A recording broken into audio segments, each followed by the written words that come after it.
Social ಮೀಡಿಯಾದಲ್ಲಿ post ಇದಾಗ್ತಾ ಇದೆ. ಹಾ ಗೀತಾ ಶಿವರಾಜ್ ಕುಮಾರ್ ಅವರು ಹೋದ ಎಲೆಕ್ಷನ್ ಎಷ್ಟು ಸಲ ಶಿವಮೊಗ್ಗ ಬಂದಿದ್ರು. ನೋಡಿ, ಒಂದ್ ನಿಮಿಷ ಇದಕ್ಕೆ ನಿಮಗೆ ಸೋಷಿಯಲ್ ಮೀಡಿಯಾ ಇವೆಲ್ಲ ಬದನೆಕಾಯಿ ಮೂಲೆಗೆ ಹಾಕಿ ಹೇಳ್ತೀನಿ ನಿಮಗೆ. ಒಂದು ಮಾನ್ಯ ರಾಘವೇಂದ್ರ ಅವರು ಫಸ್ಟ್ ಟೈಮು ಸಂಸದರಾದ್ರಲ್ಲ, ಏನು ಕಳೆದು ಬಂದ್ರಂತೆ? ಹಡಬಿಟ್ಟಿ ದುಡ್ಡಲ್ಲಿ ಬರೋದೊಂದು ಬಿಟ್ರೆ ಆಂಬ್ಯುಲೆನ್ಸಲ್ಲಿ ಬರಲಿಲ್ಲ, ಪೊಲೀಸ್ ಜೀಪಲ್ಲಿ ಬರಲಿಲ್ಲ. ಏನು ಕಿಸ್ತಿದ್ರಂತೆ ಅವಾಗ? ನೀವು ನೋಡಿ, ಈ ಥರ ಎಲ್ಲ ಪ್ರಶ್ನೆಗಳಿದಾವಲ್ಲ, ಅವನ್ನೆಲ್ಲ ಕಸದ ಬುಟ್ಟಿಗೆ ಹಾಕಿ. ಯಾವತ್ತೂ ಕೂಡ ಗೀತಾ ಶಿವರಾಜ್ ಕುಮಾರ್ ಅವ್ರದ್ದೇ ಆಗಿರ್ತಕ್ಕಂಥ ಒಂದು ಘನತೆ ಗೌರವ ಇದೆ. ಅವ್ರ ಸಮಾಜ ಸೇವೆಯಲ್ಲಿ ಇವ್ರು ಯಾರು ಏನು ಮಾಡದೇ ಇರೋಷ್ಟು ಮಾಡಿದ್ದಾರೆ. ಆದರೆ ಇವರು ಪ್ರಚಾರ ಮಾಡ್ಕೊಂಡು ಹೋಗ್ತಾರೆ, ಅವ್ರು ಪ್ರಚಾರ ಮಾಡ್ಕೊಂಡು ಹೋಗೋದಿಲ್ಲ. ಸೋತ ಮೇಲೆ ಬಂದು ನಾ ಸೋತಿದ್ದೀನಿ ಅಂತೇಳಿ ಎಲ್ಲ ಕಡೆ ಊರು ತುಂಬ.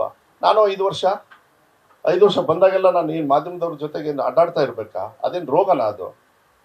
ದಿನ ಬೆಳಗ್ಗೆ ಹೋಗೋದು, ಒಂದು ರಿಬ್ಬನ್ ಕಟ್ ಮಾಡಿದ ತಕ್ಷಣ ಎಲ್ಲ ಪೇಪರಲ್ಲಿ ಹಾಕ್ಸ್ಕೊಂಡ ತಕ್ಷಣ ಅಭಿವೃದ್ಧಿ ಆಗ್ಬಿಡುತ್ತನ್ರಿ. ರಾಘವೇಂದ್ರ ಅವ್ರದ್ದು ಏನಿತ್ತು ಸಾಧನೆ ಈ ಜಿಲ್ಲೆಗೆ? ಮುಖ್ಯಮಂತ್ರಿಗಳು ಪುತ್ರರು ಅನ್ನೋದು ಒಂದು ಬಿಟ್ರೆ ಇನ್ನೇನ್ರಿ ಇತ್ತು?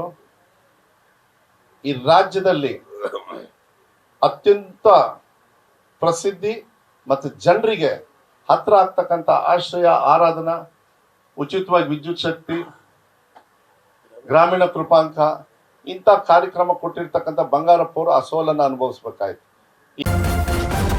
ನ್ಯೂಸ್ ಫಸ್ಟ್ ನಿರ್ಭೀತಿಯಿಂದ ನಿಮ್ಮ ಪರವಾಗಿ.